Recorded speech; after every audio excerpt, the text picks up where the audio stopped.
Susi news కు స్వాగతం.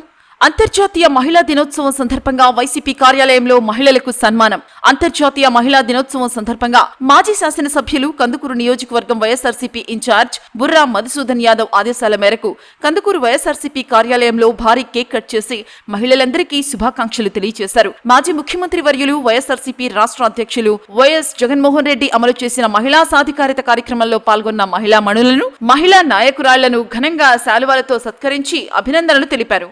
ఈ సందర్భంగా శాస్త్ర, సాంకేతిక, సామాజిక, శ్రామిక రంగాలలో సగభాగంగా అభివృద్ధి చెందుతున్న ప్రపంచ మహిళలందరికీ మహిళా దినోత్సవ శుభాకాంక్షలు తెలియజేయడం జరిగింది. ఈ కార్యక్రమంలో కందుకూరు నియోజకవర్గం మహిళా అధ్యక్షురాలు తుళ్లూరి ఆదిలక్ష్మి, కందుకూరు నియోజకవర్గం అంగన్వాడీ విభాగం అధ్యక్షురాలు దేవరకొండ ఆదిలక్ష్మి, పట్టణ మాజీ కౌన్సిలర్ కరీమున్నీసా, వైఎస్ఆర్సీపీ నాయకురాలు ధరణి, లక్ష్మి, షేక్ ఆదాంబి, వైఎస్ఆర్సీపీ నాయకులు, కార్యకర్తలు, ప్రతినిధులు తదితరులు పాల్గొన్నారు.